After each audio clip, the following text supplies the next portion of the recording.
Hello, my name is Peter Atkinson. Welcome to the architectural legacy of Moorish Spain. From the 8th to 15th centuries, a gradually diminishing part of the Iberian Peninsula was under Muslim rule, usually referred to as Moorish. This presentation is about the buildings that the Moors and their descendants left behind. In addition, to provide context, I'll cover some of the history. It's mainly a picture show during which I'll take you on a tour of Spain.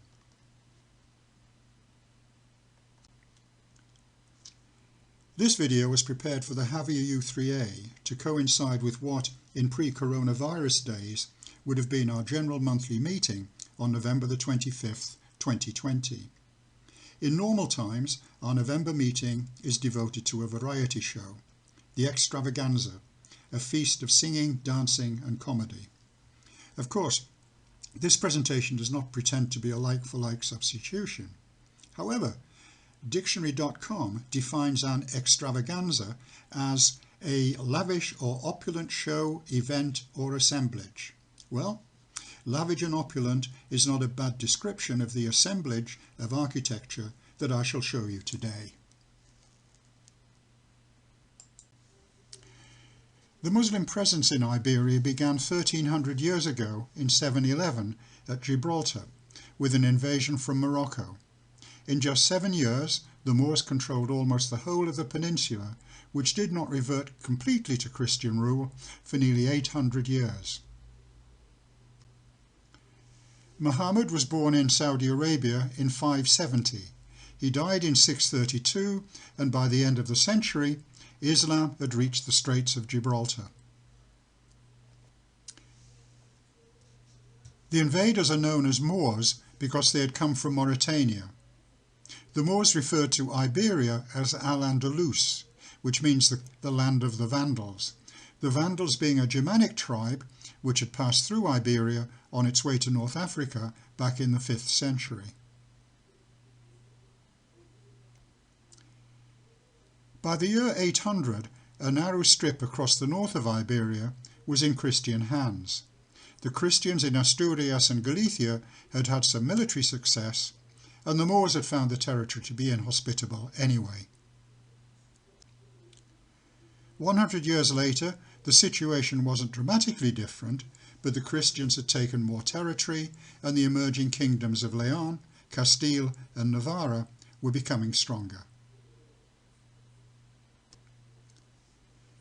The Muslim and Christian territories were not constantly at war. When hostilities did break out, the motivation was rarely religion. It was usually about power, the taking of land, slaves and other valuables. Before long there were few Christians in Al-Andalus awaiting liberation. Some emigrated, but most remained, and over the generations converted to Islam. By the year 1000, almost everyone in Al-Andalus was a Muslim. Often the hostilities that did arise were not Christian versus Muslim. In the Christian lands, the emerging kingdoms fought with each other. Similarly, in Al-Andalus, there was a lot of intertribal squabbling.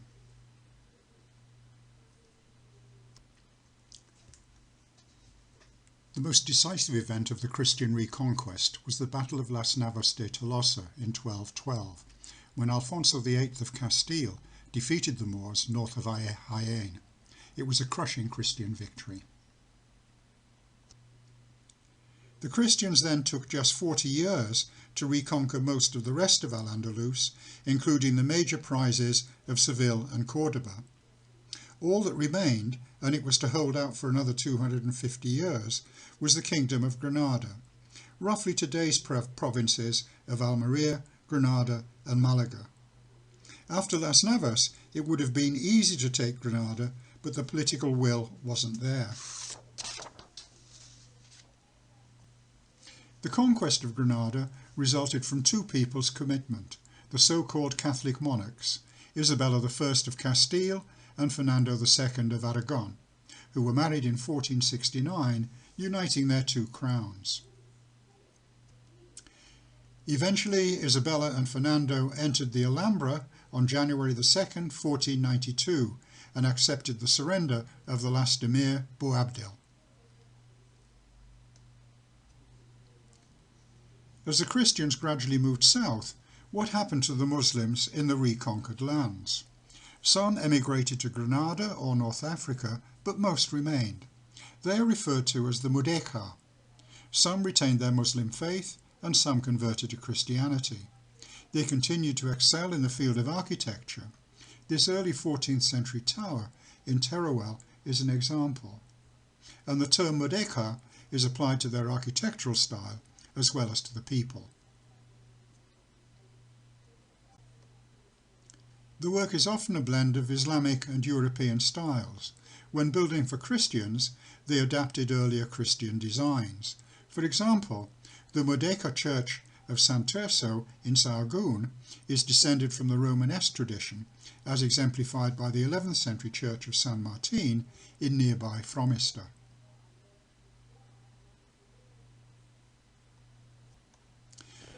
Following the fall of the Kingdom of Granada, there were fears that Muslims and their descendants were working in support of a new invasion. Soon, all Muslims were instructed to convert to Christianity or leave. In 1609, Philip III went further, issuing an order expelling all descendants of Muslims. Painted at the time, this picture shows that many left from Denia.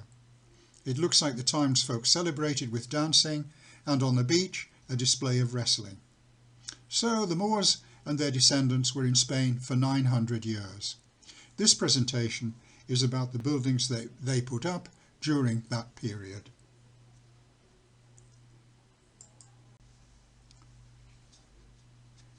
In the early years after the invasion, the Moors squabbled and the result was chaos. One man took advantage, leading a successful coup in 756. He ruled from Cordoba, Abd al-Rahman I, founding a dynasty, the Umayyads, which lasted nearly 300 years. Late in his reign, he started building the Great Mosque in Cordoba. This is the mosque today, with a Christian building, the cathedral, at its centre. On the far side is the orange tree patio, where Muslims did their ritual ablutions before entering the mosque. The cathedral bell tower is in a corner of the patio. From the other side of the river Guadalquivir, the cathedral is the dominant feature. Nevertheless, the walls of the mosque are impressive, and are beautifully decorated with brickwork, mosaics and plasterwork.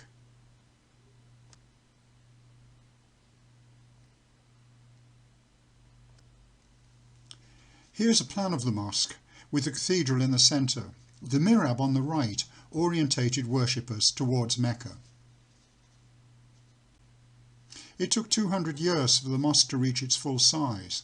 The first stage, built by Abd al-Rahman I, was quite small. 3 extensions followed to accommodate the increasing number of users arising from migration to the city and conversions from Christianity to Islam.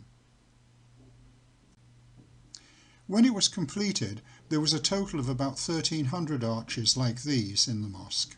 Even though the cathedral gets in the way at some angles, there are nevertheless splendid vistas through the forest.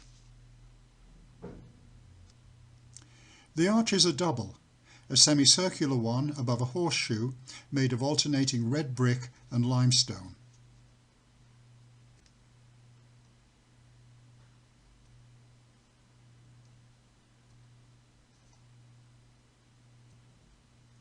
Here is the mihrab, orientating worshippers towards Mecca.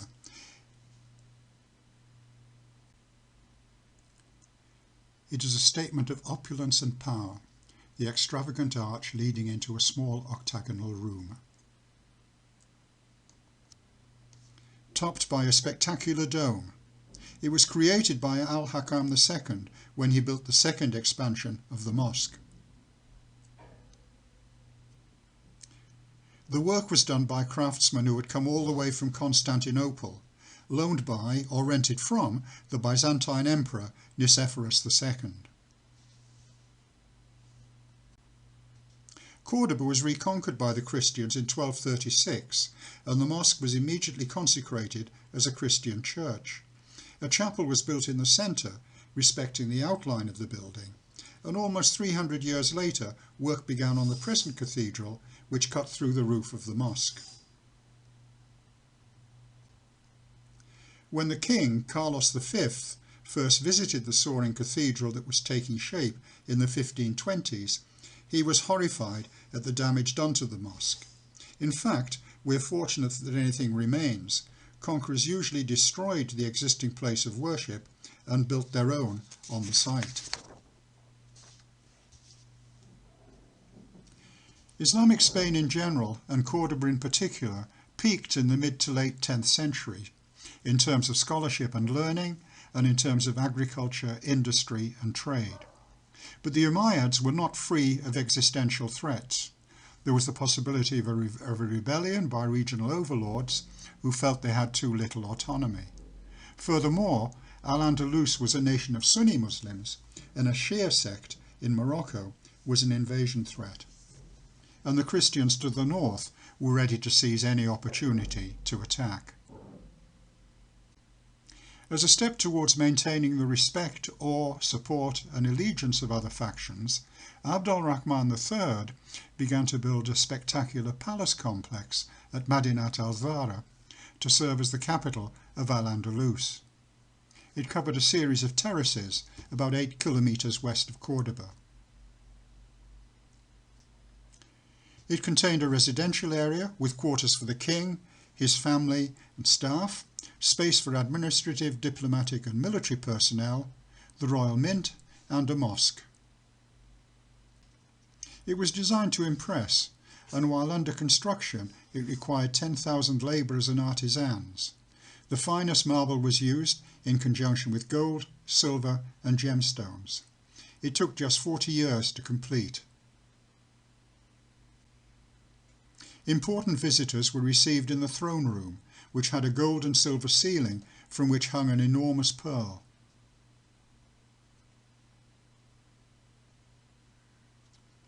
There was a huge dish of mercury in the room.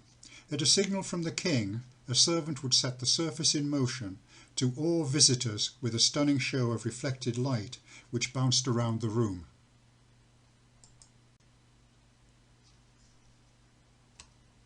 Al-Hakam built up a library said to have contained 400,000 books. Agents were sent as far as Persia in search of editions.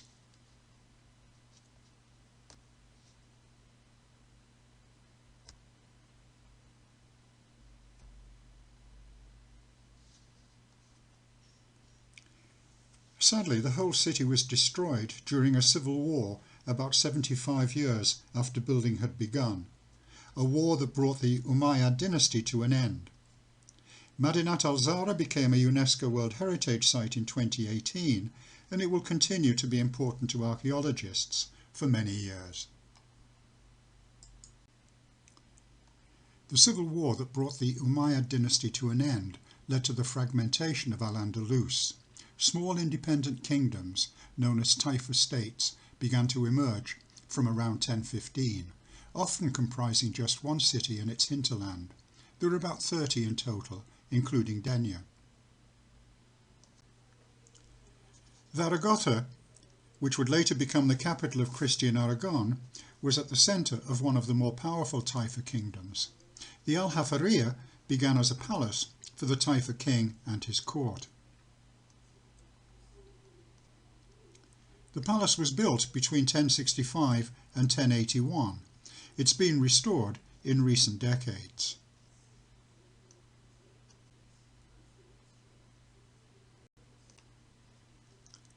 The palace included a small, domed, octagonal mosque.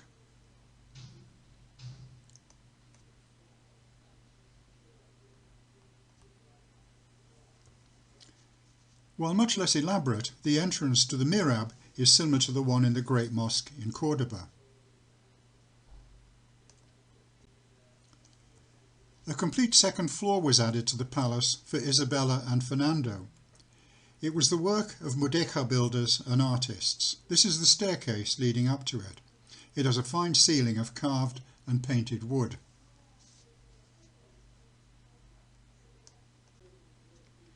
The most impressive room in the Mudéjar addition is the throne room, used for royal audiences.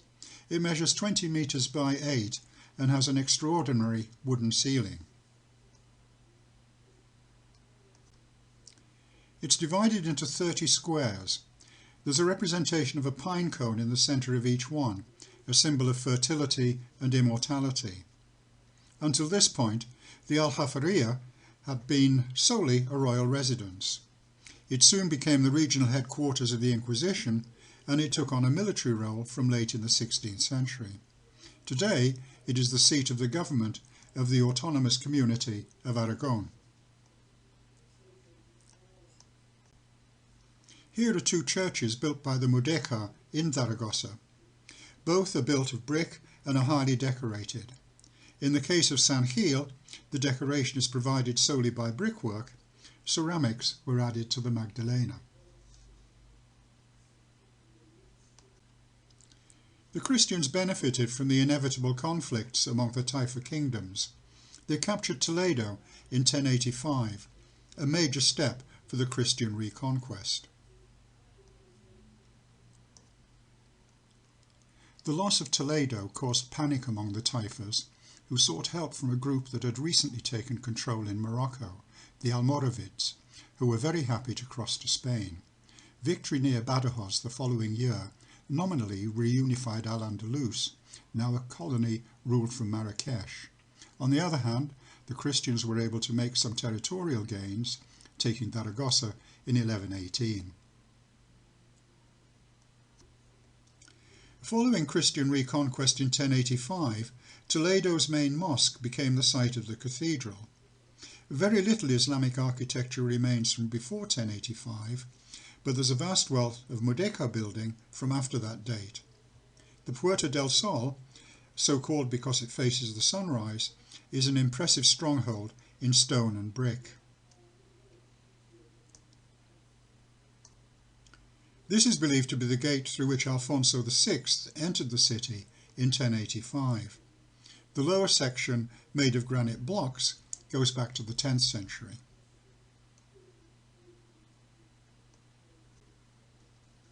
The ancient Arco de la Sangre leads out of Toledo's main square. On the outside there's a statue of Miguel de Cervantes, creator of Don Quixote. The Mudéjar built several churches in Toledo. This one, with 3 naves ending in 3 brick apses, is the largest. The square tower is detached and is the oldest part.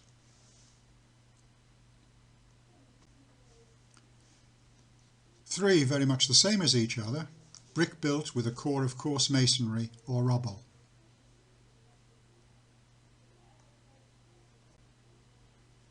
And another.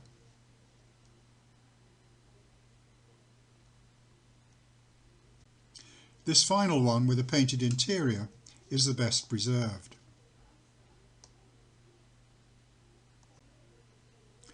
This was Toledo's main synagogue. It was said to be symbolic of religious harmony at the time. In the Christian kingdom of Castile, built by Mudéjar Islamic artists as a place for Jewish worship. However, the Jews were expelled in 1391 and it was turned into a church. It has had other roles over the years, and today it is a museum. Founded by Samuel Levy, treasurer to King Pedro I of Castile, this is a more opulent Mudéjar-built synagogue, much more elaborately decorated to serve a more upscale clientele. The wooden ceiling and plaster moulding are quite magnificent. It became a church after the expulsion of the Jews from Spain in 1492, now a museum devoted to Jewish history and culture in Spain. And a small but exquisite mosque, one of 10 that existed in Moorish Toledo. It was converted into a church following the Christian reconquest in 1085. There are also some fine secular Mudéjar buildings in Toledo. The Galeana Palace, made of brick and rubble work, was built on the banks of the Tagus by Alfonso X of Castile. It was built on the site of a summer palace, created by the Taifa king of Toledo in the 11th century. The Moor's Workshop, built as a palace for the Ayala family. It's the same pair of arches that appear in each of these pictures. In fact, the building acquired its name simply from being on Morrow Street. In the 18th century, the building was rented to the cathedral for use as a masonry workshop. Today, it is a museum of Mudéjar art and archaeology.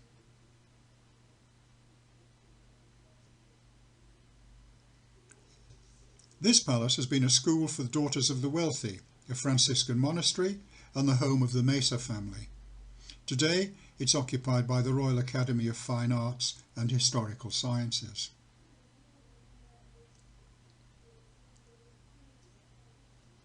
The Almoravids did not last long.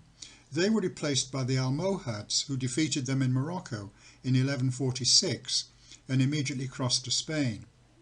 The Christians took advantage of the conflict between the Almoravids and Almohads. The latter did not control the whole of Al-Andalus until about 1170. The Christians captured Teruel at the same time. Immediately after conquering Teruel, the Christians began building their principal church, now the cathedral, in the Romanesque style. After the Mudéjar tower was added, the rest of the church was reformed, also in the Mudéjar style. The building is mostly brick and has an extensive amount of brickwork decoration, enhanced by ceramics.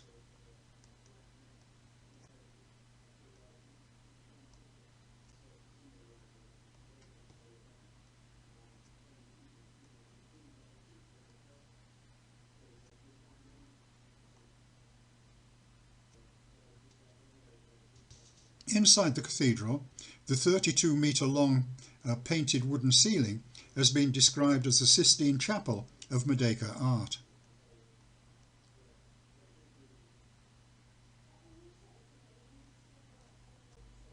There are other Mudéjar churches in Teruel, with a tower very similar to the cathedral's.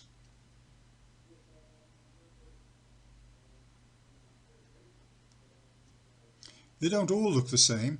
This brick and ceramic fortified church in the north of the province has a quite different design.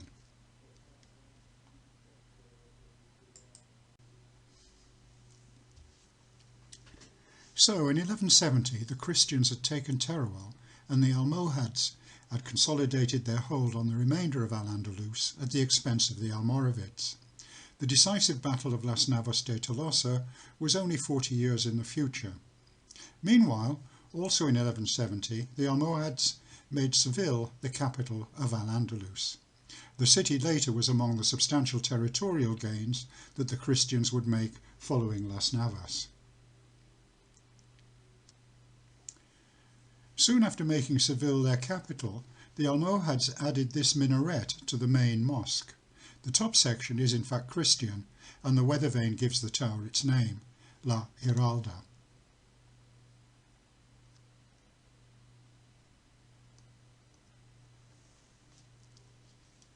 The minaret is one of the finest Moorish buildings in Spain, a grander version of the square Mudéjar towers that we've seen in Zaragoza, Toledo and Teruel.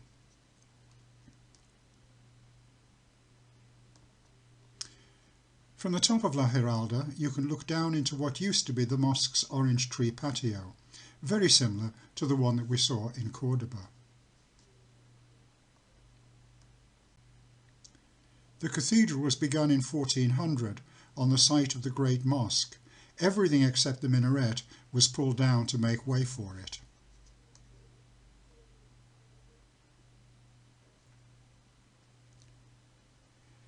This is the Tower of Gold on the river Guadalquivir. The main section, 12-sided and originally covered in gilt tiles, was built by the Almohads to monitor and control shipping on the river. It was connected by a chain to a similar tower on the opposite bank, so that traffic could be blocked when necessary. The second tower no longer exists.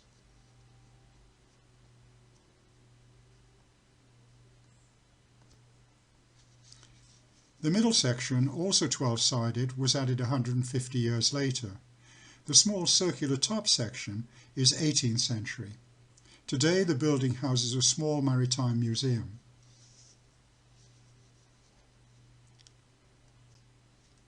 Perhaps the finest Mudéjar work in Spain is the Royal Palace in Seville, on the site of the 10th century Moorish palace.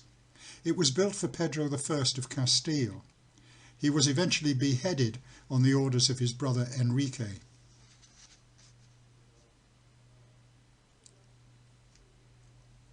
This is the view of the palace from the Giralda. It's still a royal palace. The king stays here when in Seville.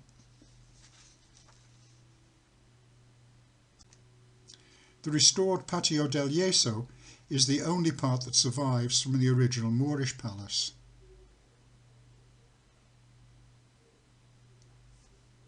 Pedro's palace was built at about the same time as the Alhambra in Granada, which was still in Moorish hands.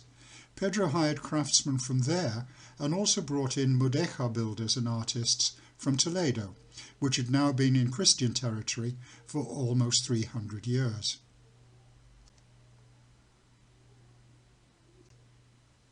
There's an enormous amount of intricate carved and moulded plaster, much of it painted. There's a lot of tile work, and there are carved and painted wooden doors and ceilings.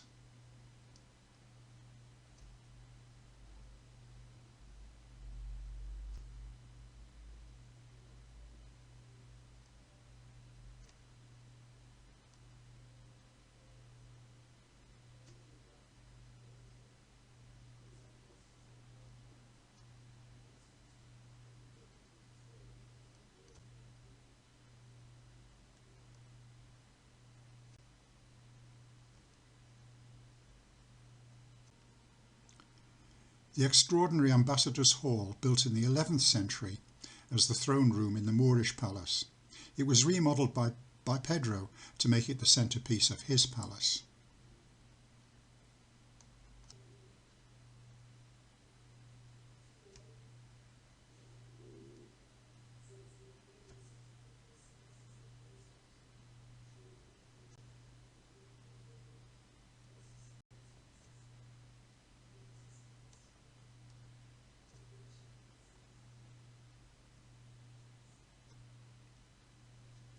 So that's Seville.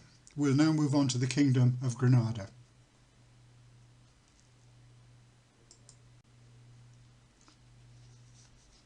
As I said earlier, after the Battle of Las Navas de Tolosa in 1212, the Christians soon conquered much of what remained of Al-Andalus. Only the Kingdom of Granada remained. The city of Granada was the capital, the other major centres being Malaga, Almeria and Ronda. Each had been at the centre of a Taifa kingdom during the 11th century.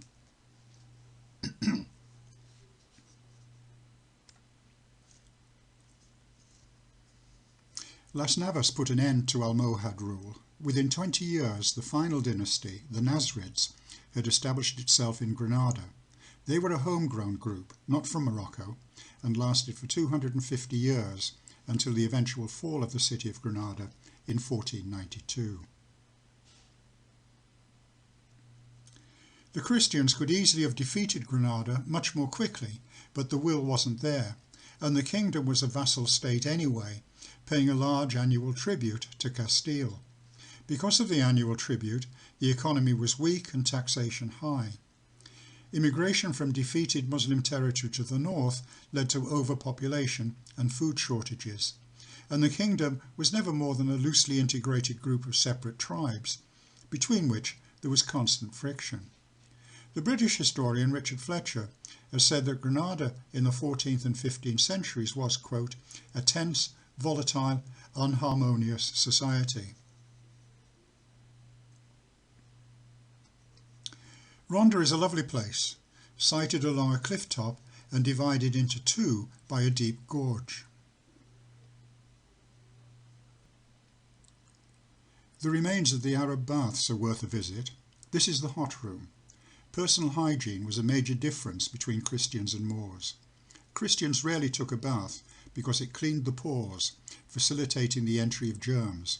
Also, attention to bodily cleanliness was a sign of promiscuity. The smell of an unwashed body was, quote, the odour of sanctity. This was the minaret of one of Ronda's several mosques. With the defeat of the Moors in 1485, it became the bell tower of a church, the rest of which no longer remains. Perhaps the most attractive building in Ronda is the Palace of Mondragon, home to the last regional governor before the Christians captured the city. If you go through that door and look back from the other side of the pond, this is the view. Today the building is home to the town's local history and archaeological museum.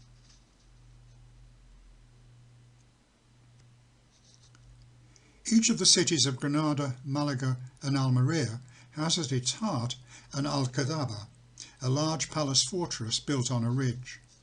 In Almería, this end is relatively new, a triangular fortress built by the Christians after capturing the city in 1489. This is the view from the other end. The Islamic palace was first built in the 10th century during the Umayyad period, in the reign of Al-Rahman III. As I said, Almería was at the centre of one of the Taifa kingdoms during the 11th century, and the Alcazaba was at its peak at that time. Renovations and additions were made by the Nasrids. There's not a great deal to be seen today, but the complex is an important archaeological site.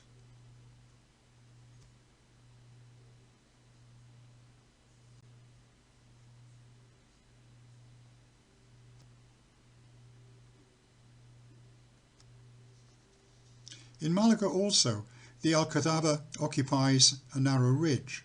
The upper picture is the view from the seaward side, the lower one is from the inland side where the complex overlooks the Roman theatre, which is currently being restored. The first Moorish fortification was built soon after the original invasion. As in Almería, much of the building was done during the Taifa period and by the Nasrids in the 13th and 14th centuries.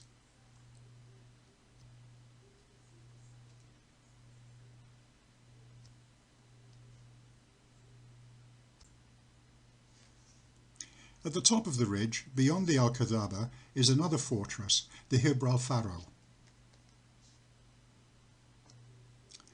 The Gibralfaro has been a hilltop fortification since the Phoenicians founded Malaga almost 3,000 years ago. After being under siege for 3 months by the forces of Isabella and Fernando, the Nasrids surrendered here. The Gibralfaro continued to be a military facility from then until 1925.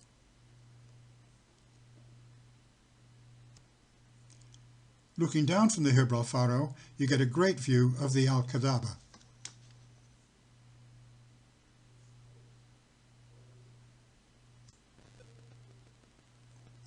Equivalent to what we've seen in Almería and Malaga, the ridge-top palace fortress in the city of Granada is of course the Alhambra. The western end was the fortress. The main attraction for visitors today is the Nadrid palaces and gardens. Behind them we have the palace of Carlos V. The fortress dates from the 9th century, and the Nasrids' first task on coming to power was to restore it. The word Alhambra comes from the Arabic meaning red castle.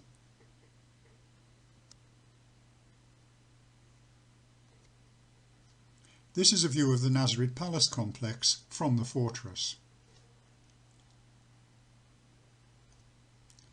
To leave the fortress area, you pass through the wine gate, both sides of which are shown here. I'll take you on a tour. The main decorative element is the intricate plasterwork, some carved, some moulded and some painted, and there's a lot of tile work.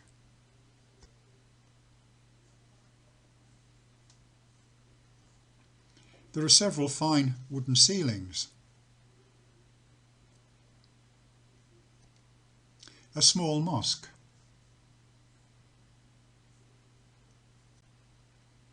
This is the Court of the Myrtles. We're fortunate that the Alhambra exists for us to visit today. If the Christians had pressed on after taking Cordoba and Seville, Granada would have fallen before the Alhambra was built. Also, conquering armies in the Middle Ages usually destroyed the previous culture's key buildings as a matter of routine, but that didn't happen with the Alhambra. In 1492, when the Christians did take Granada, Isabella and Fernando decided to retain it as a victory symbol of the Reconquista, and it enchanted them. They wanted to spend time there themselves. It also enchanted Sorolla, Spain's great Impressionist painter.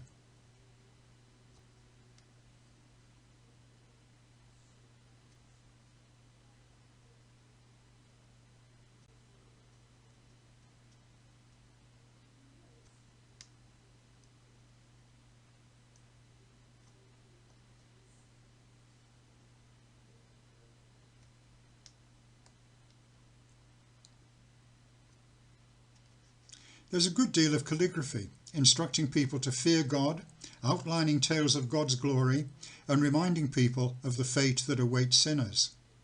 There are plant motifs and geometrical patterns, but no representations of animals or humans.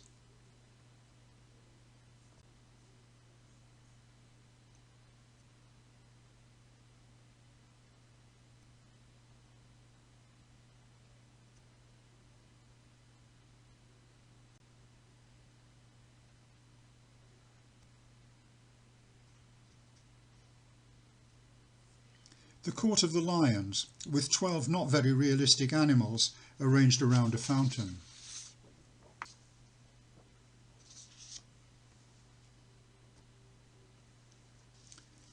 How did they construct such magnificent buildings with the economy in a wretched state? Well, the answer's simple. Unlike 10th century Cordoba and Madinat al-Zahra, it was built on the cheap. They used wood, plaster and paint rather than marble and gold leaf. That's another reason why much of the building is still there. When it went into decline, the townsfolk had no incentive to dismantle it for use as building materials elsewhere.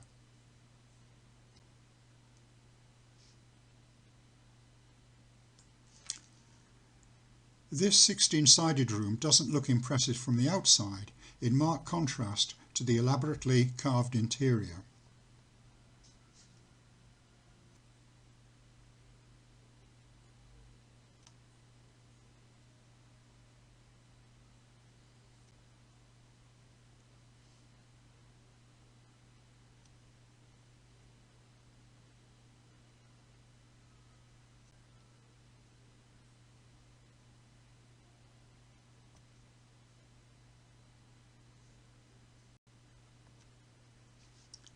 Sorolla was here in this patio in 1910.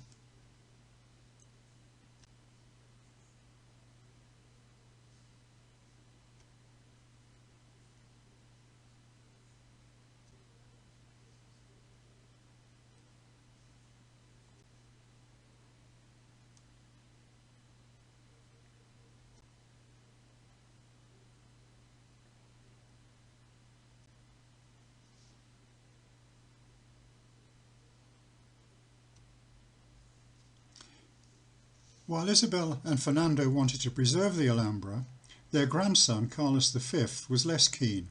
His huge palace, on which work began in the 1520s, replaced part of the Nasrid Palace complex.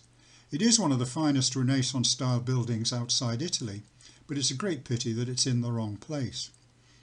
It's ironic that Carlos was the man who complained that the building of the cathedral in the mosque at Cordoba was an act of vandalism. Later, the Alhambra fell on hard times from the 17th century. It suffered from fire and earthquakes, was damaged by Napoleon's troops, by prisoners when it was a jail, and by squatters. It also suffered vandalism from souvenir hunters. These people at least had the grace to look furtive. One wonders how many chunks she has under that cloak. Restoration began in 1870. In many places we're looking at thoroughly researched reinvention rather than restoration, and some of it is based on fanciful imagination rather than robust research. But this doesn't look too bad.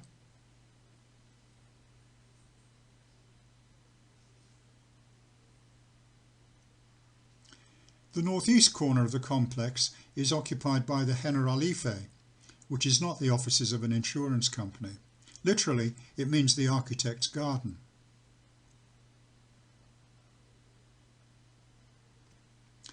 It's on higher ground than the Alhambra and was a place of leisure, the ruling family's summer palace. The central feature is the water garden courtyard.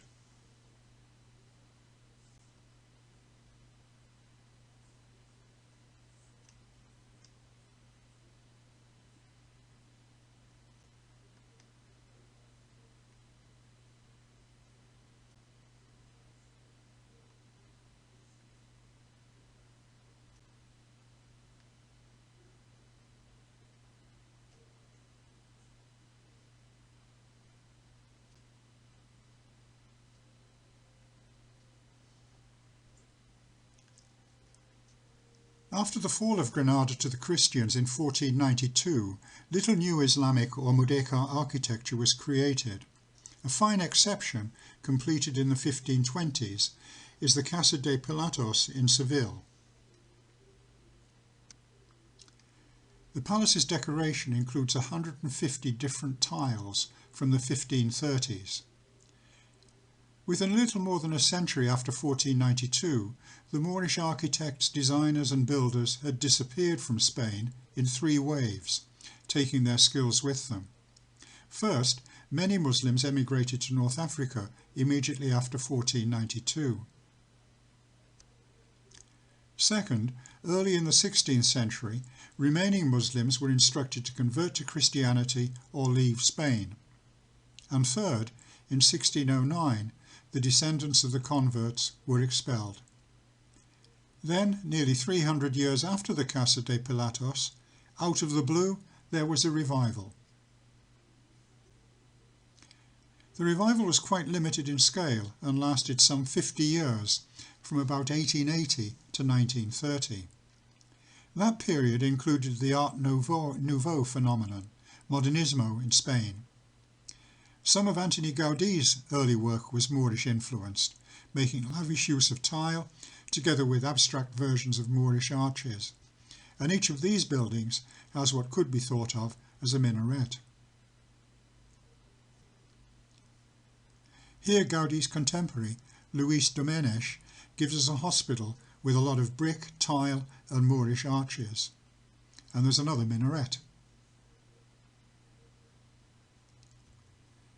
And in 1909, this facade was added to the 12th and 13th century cathedral in Teruel, brick embellished with ceramics.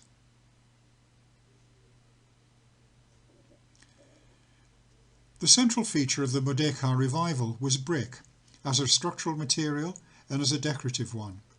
This 1886 palace in Alcalá de Henares is a very pure example.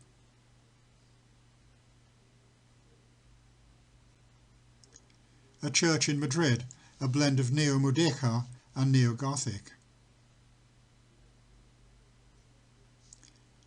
The Adriatica building in Seville was the head office of an insurance company.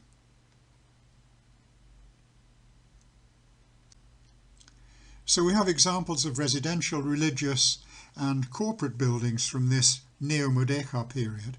However, a majority of the buildings were in fact civic, like the town hall in Aguilas on the coast of Murcia province,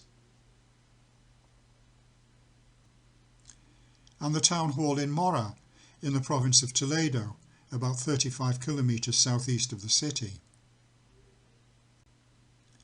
The post office in Zaragoza, and in Castellón.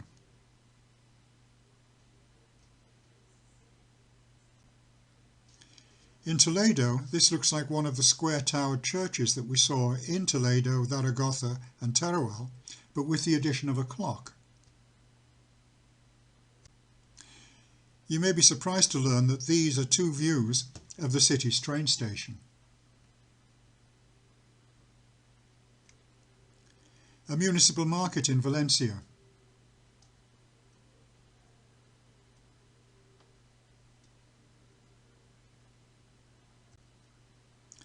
A college in Toledo,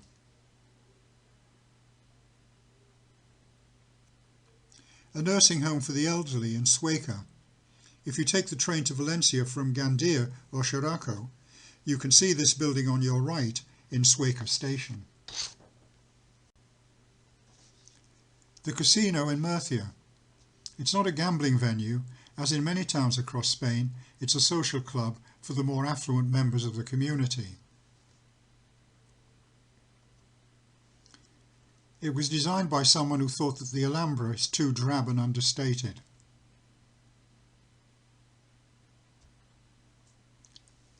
A theatre in Cadiz.